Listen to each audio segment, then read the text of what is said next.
अस्सलाम वालेकुम दोस्तों। मैं सेहत के कुछ मसाइल में उलझा हुआ था। मेरे दोस्त हैं हसन रशीद रामे, मकतबा जदीद प्रेस को ओन करते हैं और चलाते हैं, और उनके साहबजादे होते हैं आदम रशीद रामे। जब मेरा जिगर ट्रांसप्लांट हुआ तो हसन भाई ने मेरे साथ बहुत मोहब्बत की। तो उन्होंने मुझे कहा कि भाई मैं आपकी एक किताब छापना चाहता हूँ, क्या हमारे पास एक किताब का मटेरियल हो गया है। मैंने उन्हें बताया कि भाई मेरे पास 550 से ज़्यादा आर्टिकल्स हैं, तो मैं आपको भेज देता हूँ, उसमें चूज़ करके एक किताब बना लेते हैं। आर्टिकल भेजने शुरू किए, किताब कंपोज होना शुरू हुई। करते करते आर्टिकल इस वक्त तक 650 हो चुके थे। जब उन किताबों को एक किताब को कंपोज कर लिया गया जिसका नाम था बिलालवान। जब वो किताब कंपोज हो गई तो अब वो कोई 2000 सफ़े की किताब बन रही थी, जो कि एक प्रैक्टिकल अमल नहीं था। तो हमने क्या किया कि हमने उनके जो मुख्तलिफ मज़ामीन थे उनको अलहदा किया और उनको 4 किताबों की शक्ल दे दी। अब एक की बजाय मेरी 4 किताबें लालपुरिया, जिसमें जो है मेरी लालपुर की ज़िंदगी है उसके बारे में, जो मेरी लालपुर से यादें हैं उनके बारे में बताया गया। मैं बीच में थोड़ा सा मॉडर्न हुआ तो मुझे लोग पूछते थे कि आप कहाँ से हैं, तो मैं उसको फैसलाबाद कहता था। हालांकि जब 1981 में मैं इसको छोड़कर आया था तो ये लालपुर था। डॉक्टर उमर आदल बहुत नफीस मेरे दोस्त हैं। 2005-06 में मेरे एक प्रोग्राम के वो एंकर थे और अनोखे ख़जाने उसका नाम था। उसी सिलसिले में हम उनके घर पर 2 प्रोग्राम करने गए। उनकी वालदा मोहतरमा, जो कि फैसलाबाद कॉलेज की पहली प्रिंसिपल थी और इंग्लिश की प्रोफेसर भी थी, और उनके वालिद साहब फ़याज़ साहब, जो एंटीक कलेक्टर थे पेंटिंग्स के और डिफरेंट चीज़ों के, वो किसी बैंक से रिटायर हुए थे। जब वालदा मोहतरमा का इंटरव्यू हम कर रहे थे, थोड़ी सी गुफ्तगू हुई तो उन्होंने मेरे से पूछा, बेटे आप कहाँ से हैं। तो मैंने कहा जी फैसलाबाद से। तो वो मुस्कुराई और मुझे कहने लगी, देखो बेटा, बल्दियत कभी चेंज नहीं होती। जब आप पैदा हुए तो उसका नाम फैसलाबाद था। मैं कहा नहीं आंटी, उनका नाम लालपुर था उसका नाम।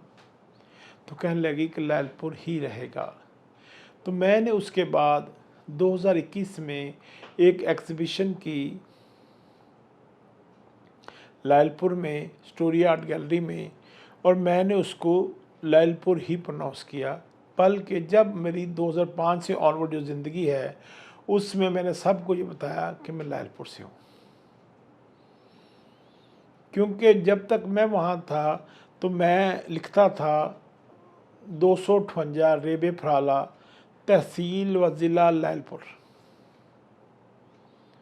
तो मैंने जो 11 साल ज़िंदगी के लालपुर में गुजारे, शुरू की ज़िंदगी के, वो उनसे मैं जान नहीं छुड़ा सका, मैं वहीं रह गया।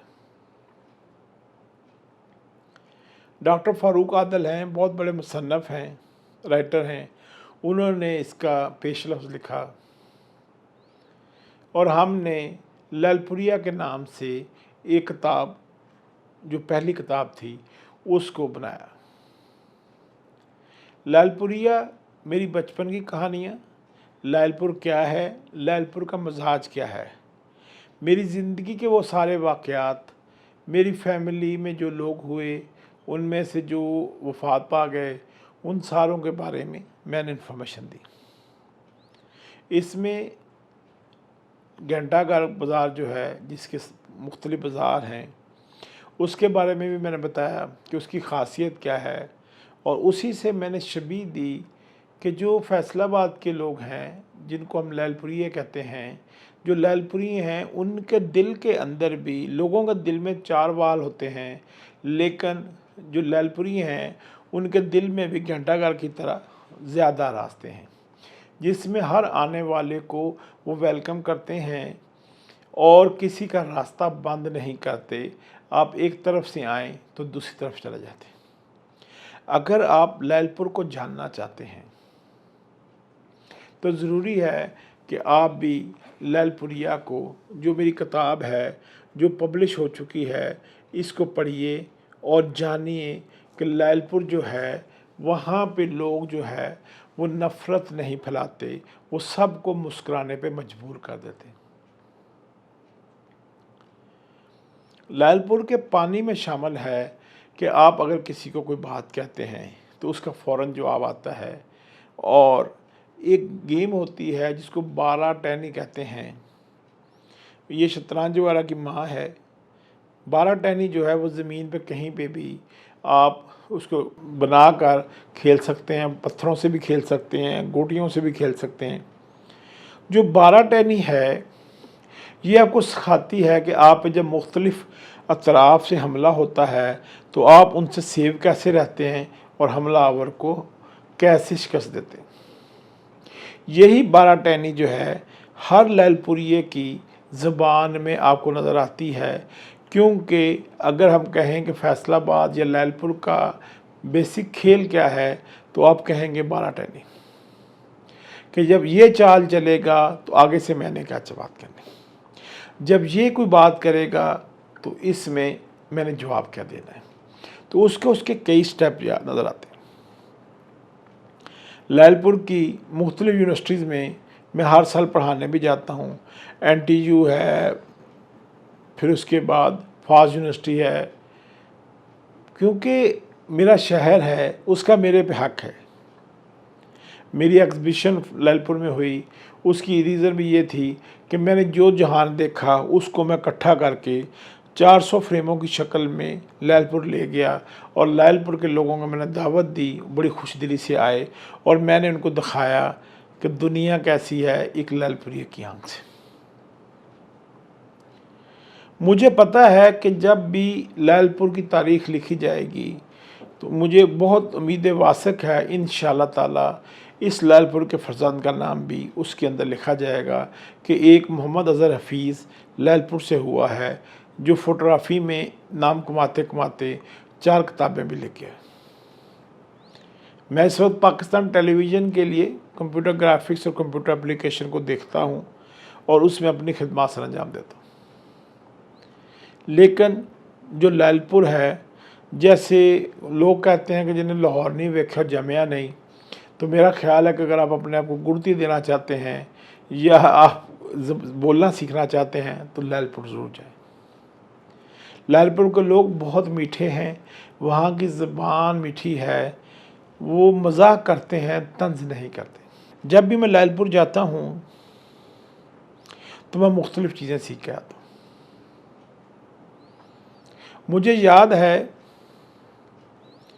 मैं लैलपुर घंटाघर के पास खड़ा 12 रबीउल अव्वल को तस्वीर बना रहा था, क्योंकि 12 रबीउल अव्वल को जो सजावट लैलपुर में होती है शायद ही किसी दूसरे शहर में होती। मैं तस्वीर बना रहा था तो मेरे पीछे 2 नौजवान बच्चे खड़े थे और उस दिन उन्होंने मुझे डिजिटल फ़ोटोग्राफ़ी का जो मतलब है पंजाबी के अंदर वो समझाया, जो शायद मुझे किसी किताब में नज़र ना आता। मैंने तस्वीर खींची, 30 सेकंड का एक एक्सपोजर था, तस्वीर थोड़ी सी ब्राइट थी, अब मैं उसको थोड़ा सा डल करना चाह रहा था। अब मैंने सोचा कि इसको मैं 25 सेकंड पे बनाता हूँ। जब मैंने दोबारा बनाई वो तस्वीर ओके हुई, तो अब मैं उसको दोबारा प्ले करके देख रहा था, तो जो 2 लोग पीछे खड़े थे उन्हें क्या कैमरा वेख यार कितना वधिया है, ये फ़ोटो बनाने के नाल फ़ोटो धोंदा भी है।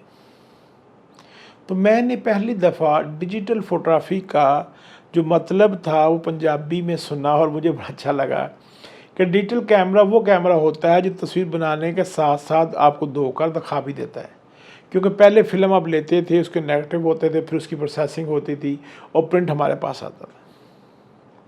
तो इस तरह बहुत सारी चीज़ें हैं जो मैंने लैलपुर से सीखी। एक वक़्त था, मैं बचपने में था और ज़हन मेरा ख़राब था, मेरा उठना बैठना मुनासिब लोगों में नहीं था, तो मैं अल्लाह बारी ताला को तलाश करता फिरता था। बहुत सारे लोगों से मिला, थक हार मैं लैलपुर चला गया। मेरे खालाजाद भाई हैं मियाँ नवाज़ अहमद, अल्लाह नगरी की रहमत करे, उनका इंतकाल हो गया। नवाज़ भाई के घर में सोया हुआ था।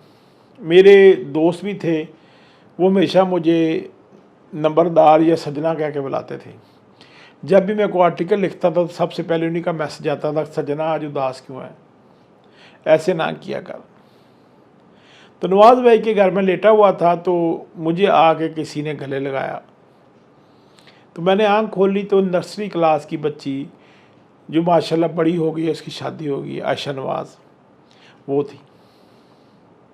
मैं कहा बेटे किधर जा रहे हो? तो मुझे याद है कि उसने मुझे बताया कि मैं ज़हीर मॉडल स्कूल जा रही हूँ। मैं कहा अच्छा।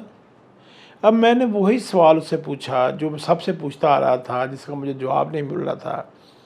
मैंने उससे पूछा कि बेटे अल्लाह बारी ताला कहाँ रहते हैं? तो उसने कहा चाचू आपको नहीं पता। मैं कहा बेटे नहीं पता तो बता, पूछ रहा हूँ आपसे। कहते चाचू जो मोमिन होता है उसके दिल में अल्लाह बारी ताला रहते हैं। ये वो जवाब था मुझे जो बहुत बहुत उलमा हैं उन्होंने नहीं दिया।